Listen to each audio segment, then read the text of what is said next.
Welcome everyone. Happy Friday. Welcome to today's panel, The Modern Production Company. How does the modern producer launch or rebuild their production company in the current media marketplace? We've broken this panel up into two sections with guests on largely the unscripted side and guests then on the scripted side. There's no hierarchy here. We're not starting with one or the other, just trying to make sense of this virtual experience and make it the best for everybody here. So here are today's guests for the panel. We have Aisha, Corpus Win, executive producer of a Win-Win Production. Brian Balthazar, CEO and executive producer of Balthazar Entertainment. Rufus Lusk, EP and partner at Cowboy Bear Ninja. We also have some other guests. India Kenny Stearns, who is SVP of Development and Production at Wayfarer Studios. Will Phelps, Head of Production at American High, and Tom Heller, President at RH Negative. Okay, first up, we're going to talk to some unscripted folks. So let's welcome our unscripted panelists.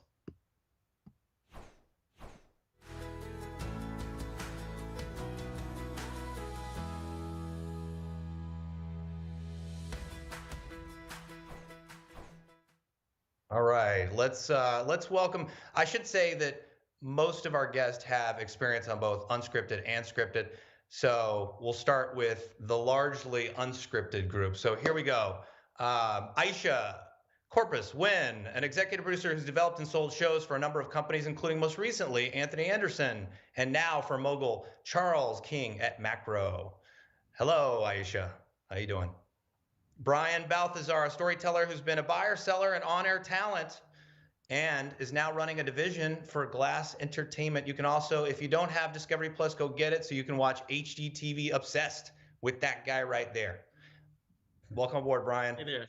Rufus Lusk as well, an Emmy award-winning EP and partner at Cowboy Bear Ninja, producer of commercials, TV programs, and films. Welcome aboard, everybody. I should say, I want to give a shout out to our sponsors, APA, Agency for the Performing Arts, or as I call them, the Jerry Maguire of agents. Broadcast Management Group, they're making sense of this virtual experience. They're content creators, they're live event specialists, and GreenlightGO. I'm a co-founder of GreenlightGO. My other co-founder is Michael Hirschhorn of Ish Entertainment. GreenlightGO is a film and TV production services company with studios, personnel, and tech across the US. Everything, everywhere, now. All right, so basically this panel was born out of an internal discussion that we were having at GreenlightGO one day about what does it mean to have a production company?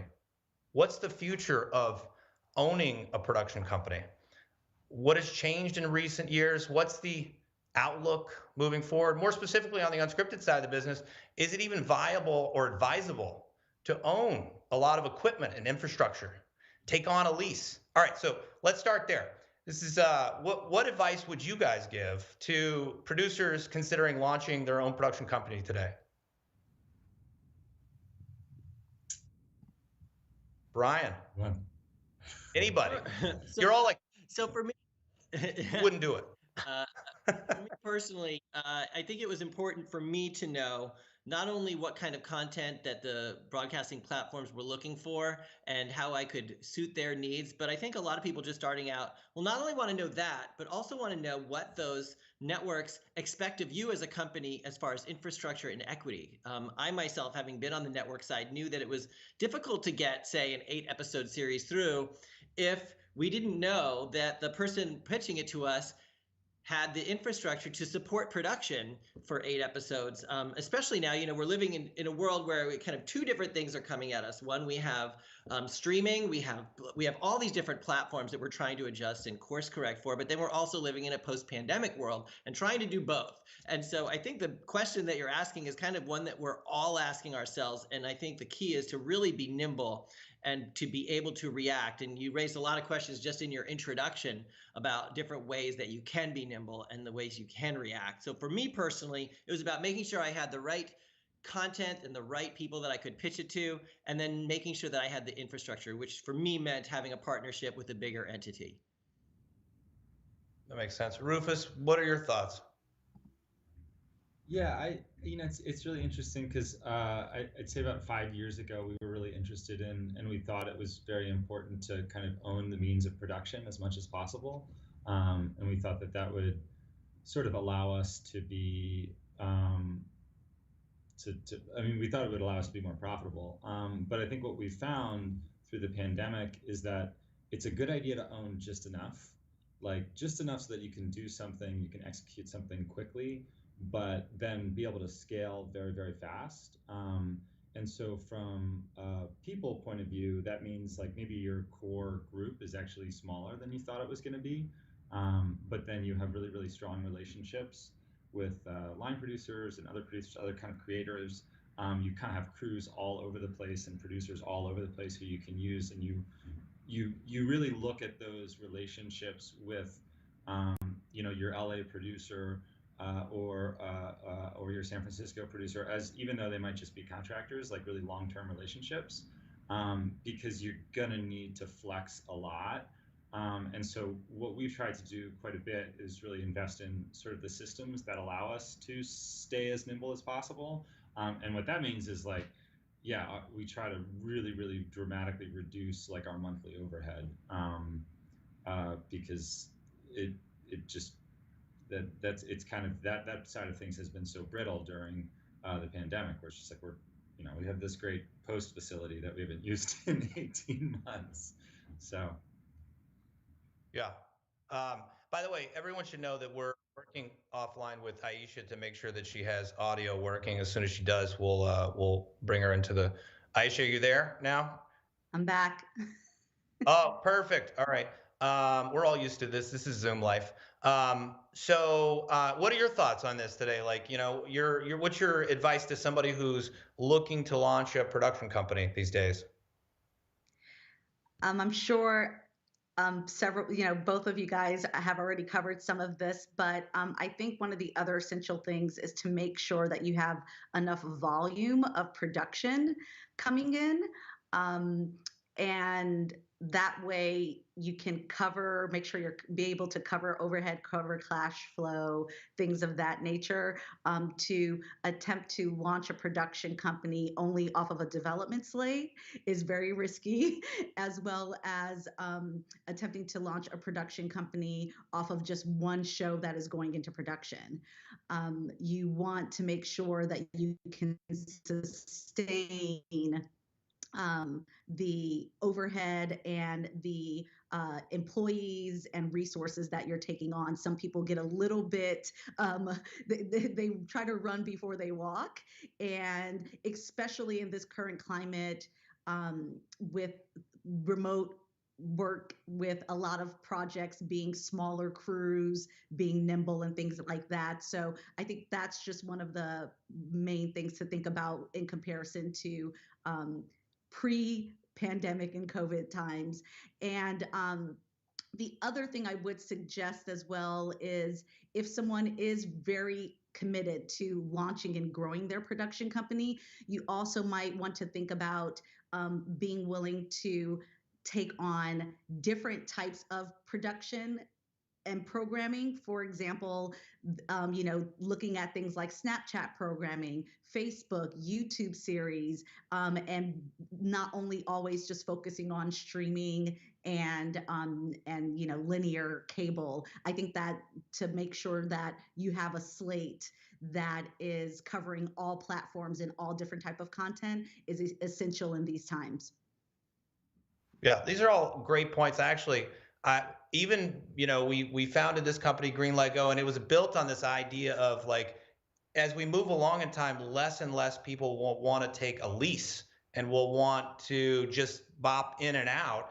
And so we started this company 3 years ago, and we see the signs of it now all the time. It's like there's the pool of people that are so willing to plop down money on a 3, 5, 7, 10-year lease, depending on where you're at, has shrunk considerably. And the people that are really willing to do it, most of them have household names. So it's kind of an interesting, thought process that even I've had. I moved to Austin 3 years ago. I was in New York. I used to have the tens of, the 40 different edit suites, and I was thinking, am I going to do that again? And I'm this is even interesting for me to be here and kind of hearing what your thoughts are and the different pain points that are in the industry. Um, I want Brian, you were at the network side of business for a long time. You've been on both sides. Was there any like trend for you within, the network side of things that you thought, okay, there's some pros to me going to the storytelling side versus being in the buyer side. Well, I actually think, boy, there have been times I'm like, boy, I really left a cushy job to now be struggling to sell. I'm not struggling to sell necessarily, but like to have to like pitch so hard. It's so much easier to be the one being pitched. I'm not going to lie. But I remember at the time thinking, I kind of had run the course of what I had wanted to do at the network. And therefore I said, when I left, I said, I want to keep doing this job. I just want to do it from the production company side. I want to be closer to the shows. And I wanted to be in the edit rooms. Like, ironically, it was like the very next day that I left the office of HETV, and that the city shut down and nobody's in an edit room now, including the editors. The editors are doing it from home. To your point, which is a really good case against paying exorbitant leases on office buildings that in many cases right now are empty except for computer terminals that are being remotely accessed. For me personally, I just wanted to be closer to the content and to expand my range. So I was happily in a very specific niche doing lifestyle, but I also wanted to be able to do, like you had said, Snapchat or Facebook, or do other things and explore the many different facets of who I am and the various interests that I have. So for me, it was about just expanding the range of the things I do. But it is really nice to be the one getting all those pitches. It really is, to be able to be the one selecting. I appreciate The that bell far of the more now ball than I ever. always. Yes, exactly. Yeah. Um, yeah, and by the way, feel free to jump in here and add on to what Brian has to say. I mean, I obviously I have somewhat of a conversational agenda here, but you guys may have thoughts, and so feel free to jump in. So another thing I was thinking about, Rufus, is you guys have been around for 10 years, and Yeah. and I think now I see a lot of companies that are being launched, and they're coming out with a very specific sort of niche or angle or focus, like social justice, for example. And I'm just wondering, after 10 years in the business, do you guys have a focus? How do you market yourself? How do you stay relevant? Knowing that there's people that are coming out so specifically for certain things. And to the buyers, I believe that is a good thing because they know what they're getting when people walk in. Yeah. No, I mean, when we started doing the first TV show we did was a science show starring Jizza from Wu-Tang. And so we've always sort of had an interest in how to tell complex, difficult stories in a way that is not complex, not highbrow. I mean, we did a game show on the student loan debt crisis, and we did a talk show for OWN called Black Women Own the Conversation. I mean, our interest and passion has always been a way to kind of tell these complex, difficult stories in a way that can kind of open them up to the broadest possible audience. And that's sort of always been kind of an aspect of what we did just organically as a production company. I think what's changed for us maybe in the last 4 or 5 years is like we've started to really focus on that. We realized, oh, this is what we do, and then we got a little bit better at marketing that. But I mean, I think it's essential. And the other thing about us, which is a little different than a lot of other production companies, is, I mean, about half of our business is in the commercial space and half is in the world of entertainment. And the commercial work that we have done over the last 18 months has really taken off. And that's because we've sort of taken a lot of the same focus that we always had in entertainment around complex stories, around marginalized voices. And we've started to find a way to tell those stories for our commercial clients. And that's changed a lot. I mean, that the appetite for that kind of story for big, brands and agencies has really exploded. And I mean, we've benefited from that. It wasn't really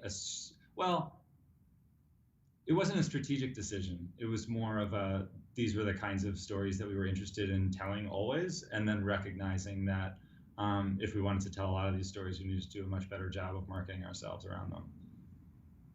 Smart. And to Aisha's point, I mean, it's good you do a bunch of, you have this sort of plethora of skills, and you're not just in the premium, long form shopping business and producing business.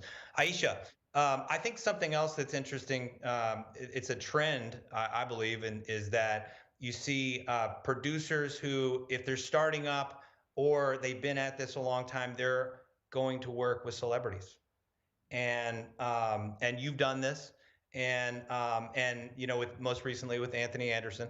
And I'm curious, and again, this all ties back to the modern production company, what that means. What are the pros, and if you can, what are some of the cons to working with these big names? Yes, definitely. I can highlight on that a bit more. So the pros are because the buyers and the networks have started leaning more and more on celebrity EP attachments for the purpose of marketing and cutting through all the clutter of content and day trading attention that is happening in our marketplace. And so more of the buyers are looking for those big name attachments, either in front of the camera or just as an EP. And because of that, it helps if you are in partnership or working for a celebrity or talent-led production company. The cons with that is that the marketplace has also evolved where a lot of these talents are getting overall deals and first look deals. And so that limits sometimes what you can do in the marketplace, and what type of projects you have to also pay attention to their brand. And so like Anthony had a specific type of brand that we had to make sure that we were leaning in on and staying true to. And so with that, there were amazing projects that came our way that I had to pass on, even though I know it was going to sell. It just wasn't a fit for Anthony and his brand. So there are things that you have to maneuver and work around when you're dealing with the talent, and also to be mindful that that talent can be in front of the camera for everything. I think that's the other misconception that comes with talent-driven production companies. And, people are always thinking or just assuming that like they can be in front of the camera for things. And what I notice is that for actors, whether they're TV or movie based, it's much harder for them to be in front of the camera for things. But when you're looking at like athletes or artists, music artists or comedians, they are not necessarily, say, committed to a TV series where they're filming for 6 or 9 months. So they have more hiatus windows and more flexibility to be in front of the camera. So you have to take all of those different things into consideration when you are working with a celebrity-based production company or partnering with a celebrity-based production company. But there's been definitely a lot more first look deals and overall deals that has happened in the past year to 2 years. And so that's also, just a very, very key thing that people have to start paying attention to with partnerships and with developing projects. Yeah, I'm always mindful of this. Just expectations are everything in life. I believe that personally. I believe that professionally. Anytime I'm co-producing, somebody brings me a great idea or talent, everything is expectations. We're gonna have to do a lot of work. And this is gonna take a lot of time. And you just kind of negotiate that. I think a lot of people just sign up and say, "Oh, I'm gonna be with this big name, and we're just gonna go get it," But there are some complications to that process. So, Brian, do you have thoughts on that? So Aisha really hit that on like every nail on the head on that one. And I have found from the production side too, sometimes the challenge is also that, celebrities require a higher episodic rate. And sometimes the networks then kind of want to offset that higher episodic rate. And where are you going to take some of that from production? And so sometimes you really have to fight a little bit harder to have all the resources that you need. So it's not just you can take 5 figures of money from this column and to give them over here and not think something's going to suffer a little bit. So obviously we all want to put on the best possible show, and we just want to make sure that all of those great bells and whistles that come with production that are going to elevate the talent and elevate the show aren't compromised. And also, I felt like the hair on the back of my neck go up when you said something that was so right on for me. Was you want the talent in every act of the show, and sometimes, like for example, a renovation show that can take 3 months. And sometimes the celebrity isn't based in that town, or and so you really have to be clever with your production planning to make sure that it appears as though they are there every single day, when we all know that that's not a reality for any talent, let alone a celebrity talent. I think the expectations for celebrities is through the roof now. It's like, having a celebrity who's just going to EP something is, that's kind of okay, but they want them to go to work and be on camera and be around and be involved. Shifting gears here a little bit, just for the pandemic's sake, I think there's been some decentralization of the business. Some things like remote work may be here forever. Do you guys have thoughts on, is this a good thing? Is this a bad thing? Or is it a little mix of both? Rufus, you want to lead off? Yeah, I loved it. I loved to just sort of, I was at, a house on the beach, and I would eat breakfast with my kids, and then I'd go to the office and log on to a shoot, and I'd be on the shoot for 8 hours, and then I'd go hang out on the beach. It was amazing. And now that the pandemic's over, travel comes back, and I have to be on set and all that, and I'm not very keen on that side of things. I hope a lot of it's here to stay. I hope that people will say, oh, well, do I really need to be there? How is my presence benefiting the project or the story, rather than just sort of default, like I should go to set? I think people will start asking. And so I think basically you can get a lot of really, really great editors and post-production talent, and distributed sort of editing systems have worked really, really well, and which is great. And then the other thing, which I think everyone's gotten a lot better at, is the pandemic has forced teams to communicate better, more explicitly and more intentionally, if that means in post-production, because you can't all just be in the same edit room and hash something out. You can do a virtual session, but you have to be more explicit, and I think that probably makes the storytelling oftentimes better. Not always. I think there's a place for us all kind of coming together and working together and talking about ideas, but I think that it will sort of, my hope is that it'll sort of become this hybrid situation, and we'll learn a lot from what's happened over the last 12 to 18 months. I like the way you lay it out there. I do think it's about being efficient. Do you need to be on set for something? Is it essential that you be on set? That's very good. I do worry as it relates to having a production company, whether you have anything if you don't have a place to go and a culture to gravitate around. If everybody's on Zoom, no one is like tethered to you in a certain way in terms of brand loyalty and a production company and growth, and I think about that a lot. I want to have a place. I have a old 2,000 square foot Texas duplex on 6th Street in Austin, which creaks like an old Texas duplex. And I think no matter what happens in my business, I'll just keep it, because it's a great place for people to come in, hang out, have a drink. And I think that's important for business. If you don't have that and you just have this, you may not actually have any. It's like holding water, I think. Mm-hmm. Yeah, I think that's a great point. I think that it depends on the elements and the stages of where you are with production. Definitely when it comes to things like creative brainstorm and a lot of synergy that you need. And when you get that in that in-person dynamic, I think that that's where there are some benefits to coming into the office or sharing some sort of in-person meeting or space together. However, I also see some of the additional perks of the virtual and remote part of production, because, for example, there might be other people who are not located in your city that you now can hire and work with because you're just relying on virtual communication. Usually you're always like, this project and production is LA based or it's Austin based or Miami based, and you're looking for people who are local. But I've noticed that with the during the pandemic, and now with all of the virtual and remote policies and procedures now in place, that's actually opened up access to crews and staff in other cities and states that we probably wouldn't have hired in the pre-pandemic timeline. So I'm seeing both some pros and, the different pros and cons to it. And I think that there's a healthy hybrid of what this can be moving forward. And then just to lastly add to it,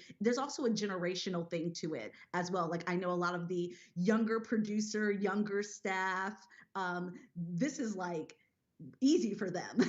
And then I've noticed for some of the older producers, they kind of had a hard time adjusting. Even some of the executives on all fronts, network, in the ad and brand space. So I also have noticed that being an interesting dynamic of who's adjusted to the remote and virtual ways of doing production versus the traditional way. Yeah, that's interesting. We go ahead, Brian. Sorry. Well, my dogs seem to think they get 8 walks a day now, so they love it. I would love a 3 and 2, 3 days, 3 days in, 2 days at home. But I miss the quick question. Like, not everything needs to be a Zoom call, first of all. Oh my God, not everything needs to be Zoom. But I also miss like that question that you could just pop in and be like, Aisha, what do you think of this? And she'd say, no, yes, and that's it. Or you run to the coffee machine or run to the restaurant or whatever. Not everything needs to be a Zoom meeting. And now, and because it's always like 15 minutes or a half hour. And then also the whole thing is like, if you're at home, you're available. And so now like the cell phone, I used to really guard my cell phone number. Well, those days are over. I used to really keep it kind of private, like I don't need someone to pitch me via text, so, yeah. But anyway, so all those things are out the window, but I do love the opportunity of being home, but I cook much more than I'd like. And I like to cook, but there's a limit. That's so true. We're so much busy I could now. totally do the hybrid thing more often with, yeah. Go ahead. Sorry. I feel like everyone's much more busier now. Like everyone I talk to is just back-to-back meetings and Zooms and calls because you don't have that quick pop in and then moving on. Everyone's like being so formal about everything. And so it's just stacking up everyone's calendar and schedule. So that's such a good point. Yeah, it's very difficult to find the time to focus sort of creative time that you need, like to find the sort of silence. I mean, like, it's like Slack, text, emails, Zooms, Google, I just don't even try to think during the day. I'm just communicating on 6 channels or whatever. Yeah, I think that we've optimized our life, which is like the best thing that's come out of the pandemic. But truly, this is, I think Brian's point is like the magic does happen off schedule. It's not about back to back, and it has to happen between 3 and 4. That's the only way it can happen. It's really that peeking around the corner and having that moment of eureka as a business, as a creator, and so I look forward to the return to the office to some degree. Not that we've completely left that behind, but I have 3 kids, so I always want to just get out of the house anyway. Okay, we're coming to the sort of closure of this set of guests. So I guess we'll leave on one last question as this relates to, the modern producer, storyteller, production company. Everything I think about is like, okay, we're in this moment in time. It's like we put an album out for this moment in time. What's it going to look like in 5 years for someone who wants to launch a production company or give your prediction for 5 years from now. Transmedia. Okay. Yeah. Like that. I think just move. Yeah. I think just moving forward, more companies are going to be more like multi-platform. Like as you see right now, Showtime, Netflix, A&E, they're all doing the shows and then they're doing the podcasts related to the shows. There's just a lot more shoulder programming that these distributors are taking on. And so I've noticed that even in our conversations with some of the networks, if you're talking about streamers, linear, as well as digital platforms, the approach is the show and the series, but the building the ecosystem around that show and that content as well. And spin-offs and derivatives have become such more of a bigger business than it was several years ago. I mean, 90 Day Fiance has launched like, I don't know how many other spin-offs and TV series. And so I think that the future is really going to be for production companies, be a lot more multi-platform, a lot more transmedia and 360 approach when it comes to shows and content. Rufus? Well, yeah, that's a good question. I think for the question coming to what does it look like if you're starting a production company, I think it's going to be pretty bootstrapped. I think it's probably going to be like starting, it'll kind of follow the same trajectory as a lot of other tech, where it won't cost much to start a production company because it's really your relationships and your ability to use the same tools that everybody else uses, just more effectively. And then, so I imagine what'll probably happen from a production infrastructure point of view is like you'll get networks or a couple of large dominant players, and then just, there'll be more and more sort of small production companies that have their little story thing that they do, their little like network of other kind of creators who they can do that one thing better than anybody else. And so that's that. If that makes any sense, I think that's I totally got it. Brian, your thoughts as we wrap out here. Boy, if I knew the answer, I'd probably bill a lot to give it. But I think I'm very curious to see 5 years from now how many streaming services there are, because the research shows that there's about room for everyone in their life for about 5 streaming services. And I think there's a limit now, and I think there's just going to be a reset. I don't know that all of them can survive in this atmosphere. And I'm kind of curious. I think it's just going to have to be about being nimble. I think it's the same as it is right now: being nimble, being agile, and being able to cover a lot of different types of storytelling, and not being just one thing. I think it's dangerous to pigeon yourself into just one thing. But ask me in 4 years. Yeah, no, I'm looking forward to having this conversation in 4 years or 5 years from now. Thank you guys so much. Really great to see all of you. Congrats on all your success. Keep it up, and have a great weekend. Thank you. Thank you. Nice to meet everybody. All right, now we're going to go to our second group of panelists.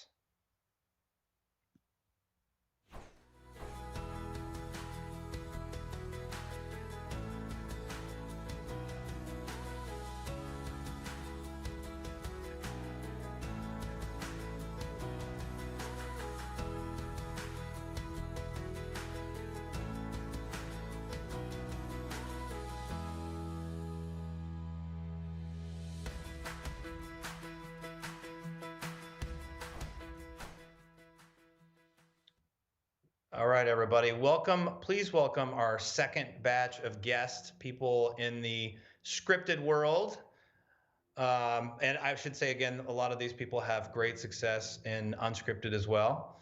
So please welcome our panelists. We have India Kenny Stearns, a storyteller who's been a buyer and seller, is now selling for Wayfarer Studios, creators of purpose-driven content that elevates and speaks to the human spirit. Hello, India. Great to see you as always. Will Phelps, head of production for American High, production company whose mission is to do for this generation what John Hughes did for the audiences of the 80s, which I absolutely love your brand. I love that. I love all the John Hughes movies. So I'm target audience here. And we're trying to get Tom Heller onto, we're having some technical difficulties, so we'll see if he joins us. How are you guys doing today? Great. Doing awesome. We had a robust debate with a bunch of unscripted execs, but as I said, you guys are scripted professionals, but you also have some I know for sure India, because we had worked on a show together, a big one, a lot of unscripted success. So reminder that this panel is about the modern production company. How does the modern producer launch or rebuild their production company in the current media marketplace? So on that note, what advice would you give producers launching their own production company today? India, take it away. Oh, you're starting with me first? No. You know what? I sort of echo what a few of the other people said in the previous panel. I think it's important that you diversify in terms of thinking about outside of the box. Like with scripted, there's so many different platforms now. There's so many different ways that you sort of roll out your content. I think being as nimble and forward thinking and creative as possible is super duper important. I've also noticed too that alignment with brands in an interesting way is really outside of the streamers uh, is really appealing. And not in the same way as they were before. There are a lot of brands who want to be producers, so it's not the same thing as marketing. Like, oh, here's a bottle of I don't know, Coke. Let's put it in your show. No, it's hey, we're P&G. Hey, we're and we've got all of these brands. We want to align with product and projects, not product but projects that have the overall tone and feel and mission of what we're about. So they're willing to give money to support projects. So I think when you are starting your production company, you need to start thinking about ways to um, partner, partner, package and partner. That is the name of the game. Yeah, Will, your thoughts on your guidance for somebody who wants to launch a production company today? Package and partner. That's pretty good. You should trademark that. I like it. Um, my advice would be kind of similar in the sense that it's smart to be nimble and be flexible and try and put projects together any way possible. But unlike a lot of the folks that have been talking, our approach has always been be very, very niche in what you're trying to do and what your brand is. So for us, I'm standing in a classroom. It's a set. We bought a high school because we 5 years ago said, look, we're only going to make R-rated high school comedies. That's going to be our brand. We're going to be American High. And by setting your site so narrow and specific, you benefit from the economies of scale. So we get every high school script. We know every location. We know every. It just if you have a very narrow market that you're trying to fill, you can kind of become experts at it. And I think becoming an expert at one specific lane when you're just starting out helps you grow very quickly. Smart. Also, we have Tom Heller here. Tom, you there? Want to introduce him real quick. He's an award-winning film producer with credits like Foxcatcher and 127 Hours, two great movies. He's now running film and TV star Regina Hall's company, RH Negative. Hey, Tom, how you doing? Good, thanks. How are you? Very good. So reminder, this is about, the modern production company. How does a modern producer launch or rebuild their production company in the current media marketplace? The question I just asked is, what would be your advice to somebody who wants to launch their own production company these days? I mean, my advice would be to find projects that are compelling, unique, and stand out among all the clutter. I think controlling IP is, in many ways your competitive advantage as a producer. Smart. So India, you were leaning into this a little bit about working with brands. Wayfarer Studios, who you're working for now, is seems to have a very smart brand. It's purpose-driven content, and I don't want to spell it out perfectly here. I'm probably screwing it up. But talk a little bit about what that means, and I think you're saying that's very important to have a brand. I think everybody's been saying that. Yeah, no, I was actually going to piggyback off of what, or oh my God, his name from American High literally was like, where did his name go? I'm sorry. Was saying about being very clear about your mission and, being very niche in a certain way. And for us, our nicheness is being clear about the type of program that we want to do. And for us, just like you, yours is very, very niche in terms of high schools. Ours is, we're into, whether it's animation, whether it's docs, or whether it's television, series, or whether it's features. At the core of what we do, it's all about social impact. So if it's going to ignite a conversation, help to be a bigger platform to support a bigger cause that's going to have an lasting effect, that's sort of our North Star for programming. And that doesn't necessarily mean that it's like, oh, it's so do-goodery. At the core of it, we like to say it's sugar in the medicine, where it's edgy. It could be edgy. It could be, very taboo in a way, but at the core of it, it's got some sort of social impact mission that we're able to extract from it and affect change with it. You're skating to where the puck is these days. I mean, I feel like that's, if anything we've learned during the pandemic, it's that, to optimize your life, be purpose driven about everything, not to get too heavy, but, and I know not everything you do is heavy, but certainly that's a good mission statement. Okay. Tom, you have, you started working with Regina Hall, amazing, prolific actress and Brandon herself. And before that, you were producing movies independently. Was there a thought process about why let's go work with a celebrity versus staying independent? Yeah, I think for me, there's a lot of advantages to partnering with an actress, like Regina. I think the first is we have the benefits of two separate deals. So we have a TV deal with Showtime, and we have a feature deal with Viacom. And also having the relationships of Regina, with filmmakers, with actors, combined with, all of my relationships, I felt like there's a lot of synergy and ways that we could combine forces to do even more. So that was really my thinking. And then also having, a little more stability in terms of, an overhead and a staff, for me made it a no-brainer. Will, I just thought it was a background. I'm sure everybody thinks that, but I did read into your story, and I love the fact that you guys bought a high school and you're leaning in every way, including on a Zoom panel, which I have to really think about that now. What am I doing at my company, Backroads Entertainment, that says what we're doing all the time? You've nailed it. So you guys are running a very cool film and TV company. You're selling to a variety of buyers. But there has been a lot of consolidation, a lot of buyers buying other buyers.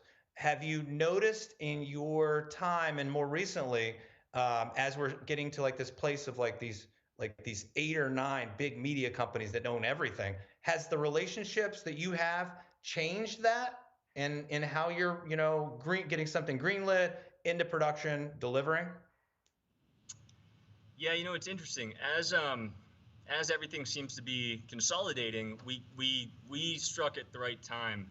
I'll start back by saying, everyone seems to think common sense is pitch, package, and sell what's hot right now, and that reactionary approach we've never really believed in, just because you need to look toward the future.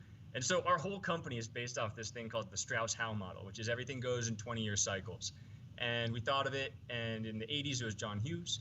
In 2000, it was Superbad, American Pie, that sort of thing. And so around 2014, we looked at it and said, okay, who's going to be the company making these high school comedies in 2020? And so we started working that way, and we started this in 2017. And when we started, we were independently financed by LD Entertainment, and we were starting small, proving our concept, proving that we could do it, building up our infrastructure out here in Syracuse, New York, where we're based.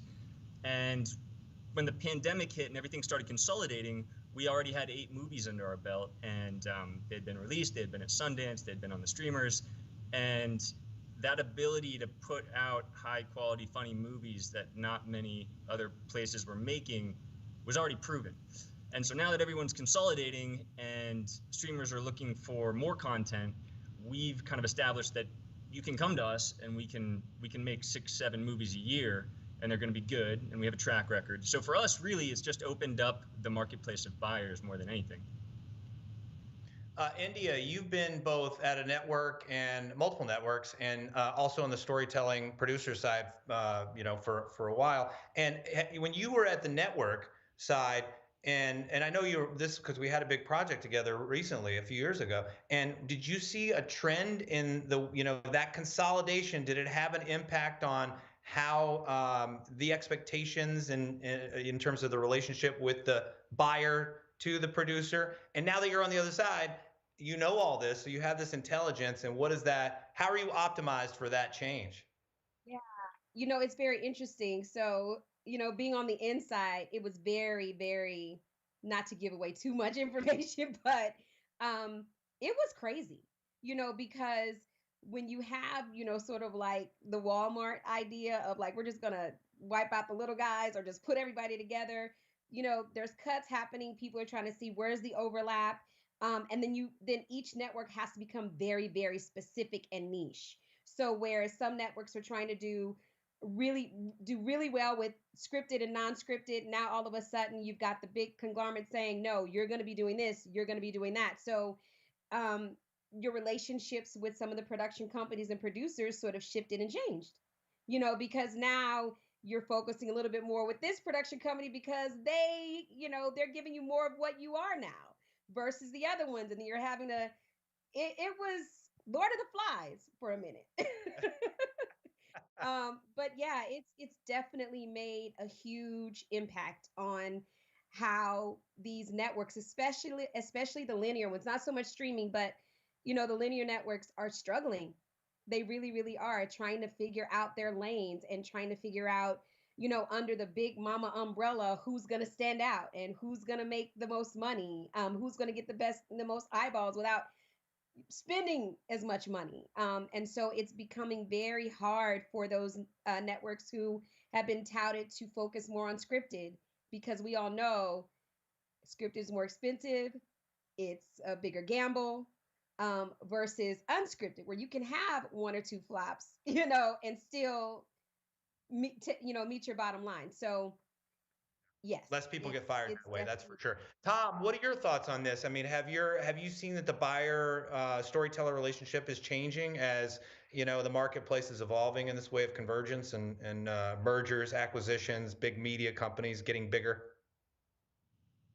Yeah, absolutely. I mean, there's, the buyers seem to be changing, all the time. We have a deal with Viacom, and it's, Paramount Plus is, there's so many different divisions. They all have different mandates. And so it does make it a bit confusing, when you're, trying to figure out, which project makes sense for which division. But on the same time, on the same token, it's also, it's nice to have these huge buyers that have a real hunger for content, and that are also spending, huge amounts of money. I feel like, what Netflix and Amazon and Paramount Plus and Disney are doing now, it's, it seems like on a level that, we haven't seen in a while. Yeah. I mean, it's interesting. You see the Netflix will do these first look deals with big talent, just like Regina did with you guys with Showtime and Viacom CBS. That's becoming more the case. But I think these other avenues that India mentioned are opening up for these like P&G to become storytellers, which is sort of a little bit of, I guess, three card Monty. I mean, P&G used to support a bunch of shows, right? The soaps. How did they get called the soaps? This is how it all happened. Um, I'm let's lean a little bit here into the pandemic side of things. We talked about this with the unscripted experts previously. There've been a lot of changes, and I would say pros and cons. Um, what good things do you guys believe came out of this moment in time? Feel free to jump in, Will or Tom. Go, Tom. Go. Go for it. I mean, I would just say from a development perspective, it's, a lot of writers and filmmakers have had this time to really, focus on their passion projects. And I feel like in terms of the quality that we're going to see over the next, say, 2 years, projects that have had the time to really, get perfected, I think that's going to be a big benefit that we're going to see down the road. Go ahead, Will. Yeah, I'd say it's twofold. the days are a lot more productive in development because we're not wasting 3 hours driving from one side of LA to another. Zoom meetings, some people hate them. I think they've been great. You don't need to lose so much time in traffic. So on the prep and development side, I think that's a huge benefit. And then on the production side, I think, our pandemic regulations have been to shoot shorter days just so that nobody's immune system is getting taxed. And I think that was kind of a change that was waiting to happen. Some long days are inevitable, but shortening the days to be a little bit more reasonable, I think, is a major positive to come out of this. India? No, I agree wholeheartedly with what Tom and Will said. In addition to even just not so much the pandemic itself, but culturally, socially, what's happened. I'm excited about the diversity and opportunities that were not there before that are there now.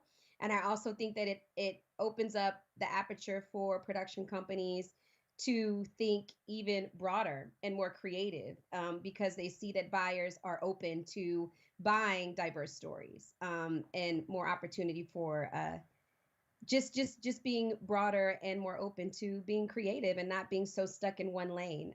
I just think that just offers up more opportunity for more content.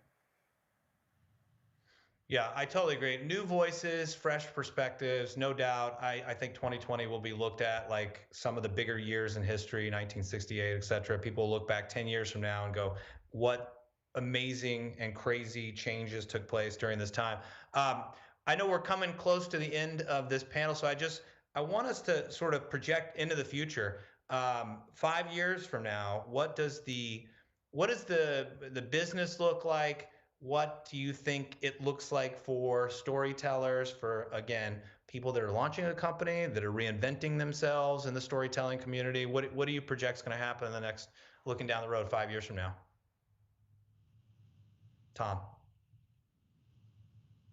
I mean, I really can't project. I feel like it's just changing. It's changing so much. So I wouldn't want to, project, that far in the future. I think the one thing I will know is that people, have a hunger for content, and, they're going to be consuming, great shows, great movies in however format, in whatever place, whatever time.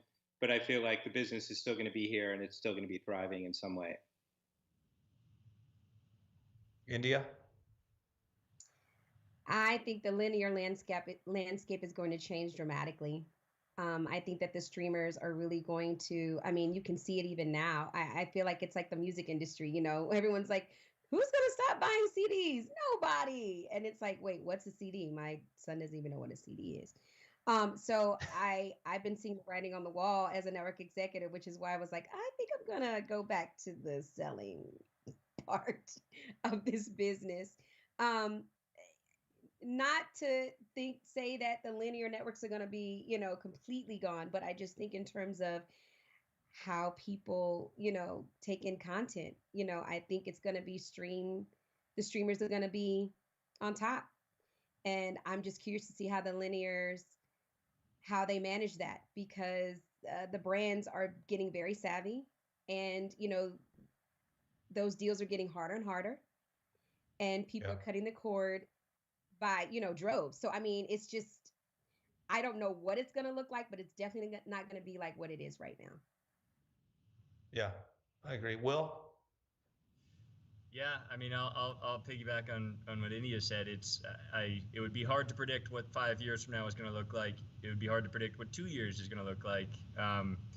It does feel like everyone's cutting the cable and switching to alternate means to kind of get their daily fix of media consumption. But at the core of it, I think a good story and a compelling story and characters you love are always going to be the thing that pulls you in, whether it's in a video game, a digital landscape, some sort of NFT, whatever the next thing is.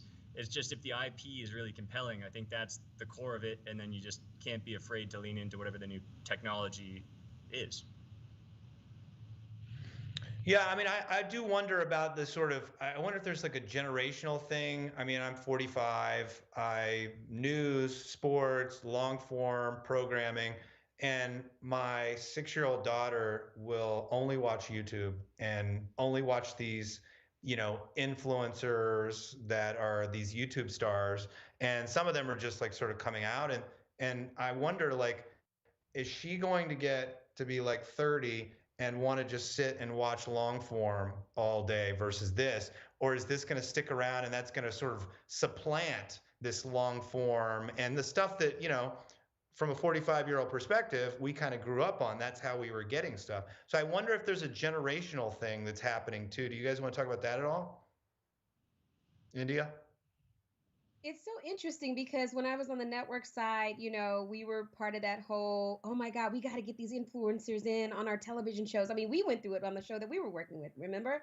And we were like, oh yeah, we'll bring the young people over. And they just didn't come. They just aren't into this linear type way of watching television. They want to watch it how they want to watch it. Even if their favorite influencers are in these programs, they want to watch them on the smaller screen. They want to watch them in YouTube. They want to watch them in smaller bites. Like they're not, it's like they're being conditioned to digest, this content in a certain way. And I think that's a really hard thing to say because right now it's not happening. It's not translating. I mean, I read an article, American Horror Story, where the producer was like, we thought when we got Lady Gaga, we were going to take her 2 million followers into this program, and our ratings, we got fine ratings, but it didn't make a dent. It didn't make a change.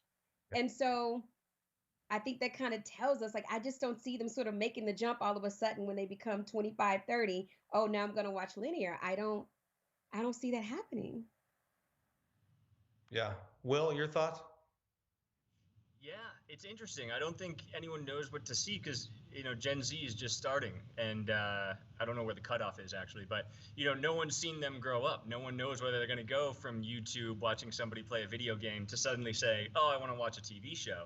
But I agree with India that you can't take a social media personality from that platform and put them in your show and expect it to succeed. I think you have a better chance of taking your linear show and delivering it on the platform they're used to. And that probably will get better results. But it's still, I don't think anyone's cracked it yet. Yeah. Maybe this will create avenues for people who are just starting out as storytellers or want to reinvent themselves to kind of go into that world of YouTube and short form and that sort of thing. I think there'll be more of that as time goes on. Tom, did you have a thought about that? I didn't want to leave you out of that. Yeah, I mean, I think Quibi is such an interesting case study because billions of dollars in investment in content, and people just didn't show up. And part of that might have to do with the pandemic, but I think I think people right now aren't ready to consume content on their phones like that. But maybe they will be down the road, and the generation that is coming up now. I mean, who knows? Yeah. No, it's hard to know. It's definitely hard to know. Wait, Will, did you have something? No, I was just agreeing. Yeah, the Quibi was an interesting case study. It's too bad it came out during the pandemic because I would have loved to see how it fared in kind of the regular times. Yeah, and they had some great shows. I mean, obviously they spent a ton of money. I think my personal perspective on that is just that that kind of content could have been served up in other ways. And so there's all these other platforms that you can get that kind of stuff. And so inventing a new sort of distribution device is sort of, I think it was problematic from the beginning. This has been great having all of you. I really appreciate you guys, your insight. Experts, I wish you continued success in all your endeavors, and hopefully I will be doing some business with you guys. So happy Friday to you guys. Have a great weekend. And thank you all for joining. Shout out to our sponsors again. APA, thank you. Broadcast Management Group, thank you. GreenlightGO, my co-founder, my team, thank you. Everybody have a great weekend.